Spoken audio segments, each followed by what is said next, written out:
Long ago, in a busy city in the east, lived a poor boy named Aladdin. He lived with his mother in a small house. They had very little money. Every day, Aladdin played in the streets and did not help his mother much. He did not like to work and was often lazy. One day, while Aladdin was walking through the market, a stranger came to him. The man looked rich and kind. He wore a long robe and had shiny rings on his fingers. "Are you Aladdin?" the man asked. "Yes," said Aladdin. "I am your uncle. I have been away for many years," the man said. Aladdin was surprised because he had never seen this man before, but the stranger gave him coins and kind words, so Aladdin believed him. The next day, the man took Aladdin to the edge of the city. They walked far into the hills. Soon they stopped near a big rock. "I brought you here for something special," the man said. "There is a hidden cave under this rock. Only a brave boy like you can enter."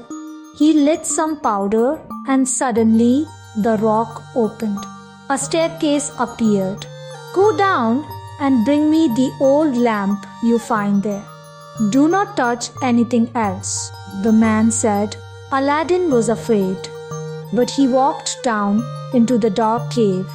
Inside, he saw many shining treasures: gold, jewels, silver, but he did not touch them. He found the lamp on a small table and picked it up. When he returned to the stairs, the man asked, "Give me the lamp first." Aladdin felt something was wrong. He said, "Help me out first." The man became angry. He shouted, but Aladdin would not give him the lamp. Suddenly, the man threw some powder into the air and the rock closed again, trapping Aladdin inside the cave. Now Aladdin was alone in the dark with only the lamp. Aladdin sat alone in the dark cave. He was scared and tired. He looked at the old lamp in his hands. It was dirty, so he wiped it with his sleeve to make it clean. As soon as he rubbed the lamp, a huge cloud of smoke came out. From the smoke appeared a giant genie. "I am the genie of the lamp," said the voice. "Your wish is my command." Aladdin was shocked, but quickly said, "Take me out of this cave." In an instant, Aladdin was outside. He stood on the ground under the sky again. The cave was gone. The genie had saved him. Aladdin ran home and told his mother everything. She did not believe the part about the genie until he rubbed the lamp again.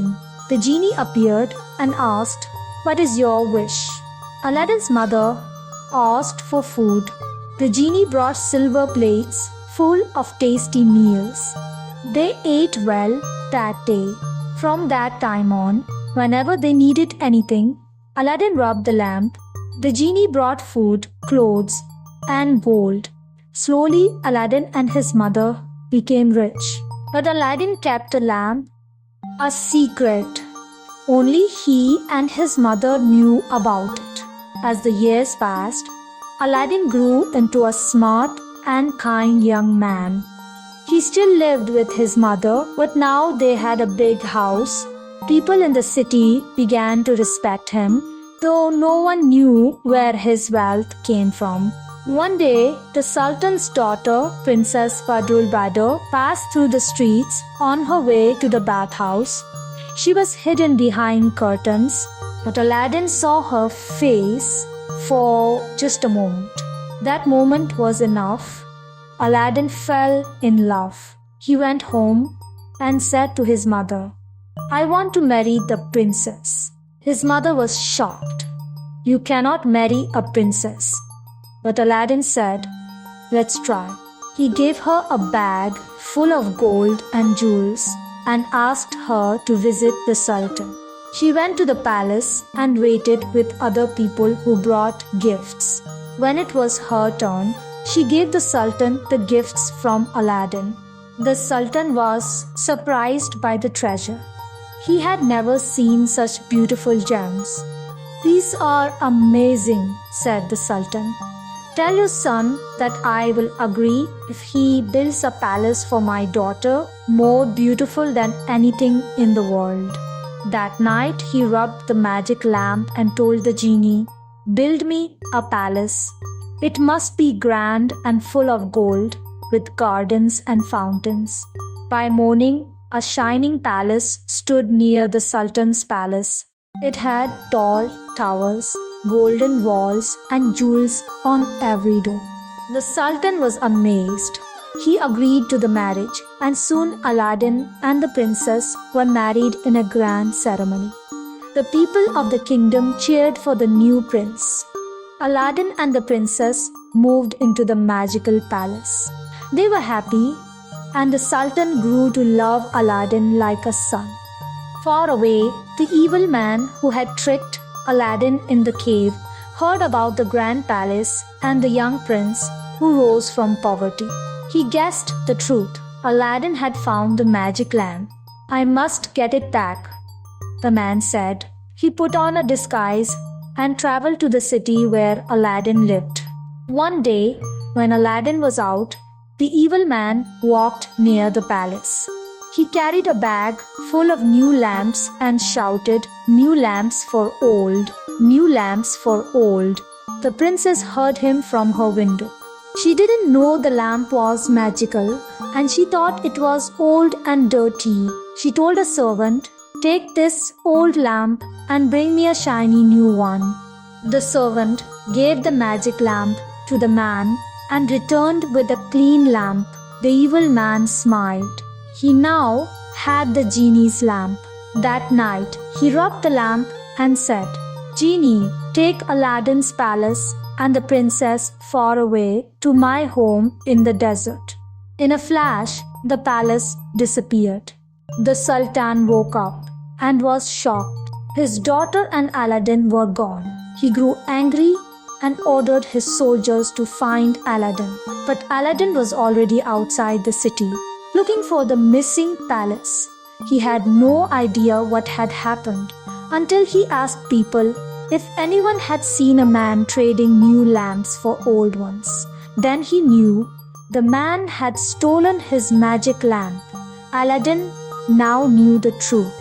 The evil man had tricked the princess and stolen the magic lamp. Without it, Aladdin could not call the genie, but he was brave and clever. He traveled for many days through the desert. He asked villagers and travelers if they had seen a strange palace appear. At last, one old man said, "Yes, a palace with golden towers rose in the night. It is near the mountains in the west." He reached the palace at night and looked up at the windows. He saw Princess Badroulbadour sitting alone. He found a way to send her a message using a servant. In the note he wrote, "The man who holds the lamp is not your friend. I am nearby. We must get the lamp back." When the princess read it, her heart filled with hope. That night, she invited the evil man to dinner. She acted kindly. She gave him a drink mixed with a sleeping potion. Soon, he fell into a deep sleep. The princess searched his clothes and found the lamp. She held it tightly and quickly ran to the window where Aladdin was waiting. He climbed up and took the lamp. Aladdin rubbed it at once. The genie appeared. "What is your wish, master?" In an instant, the palace moved through the sky and landed gently near the Sultan's palace. The Sultan was amazed and overjoyed to see his daughter and Aladdin safe. As for the evil man, Aladdin had the genie send him far away, never to return again. After the palace returned and the evil man was gone, the city celebrated. People came into the streets to sing and dance. The Sultan hugged his daughter and said to Aladdin, "You are not just brave, you are wise and kind. You have saved my daughter and this kingdom." Aladdin and Princess Badroulbadour lived happily in their palace. The Sultan made Aladdin his royal advisor, and Aladdin helped the kingdom grow strong and peaceful. He gave food to the poor, built schools, and helped farmers. People loved him for his good heart. Even though Aladdin had the magic lamp, he did not use it often. He only called the genie when there was a real need. He knew that true power did not come from magic. It came from being honest, brave, and kind. One day, Aladdin said to the genie, "Thank you for all your help, but I no longer need magic to live a good life." The genie nodded with a smile and returned to the lamp, never to be called again. Aladdin and the princess ruled with wisdom for many years. The people of the land always remembered the boy who once had nothing and became a great prince, not because of a lamp, but because of his heart. And so, the story of Aladdin and the magic lamp lived on, passed from one generation to another,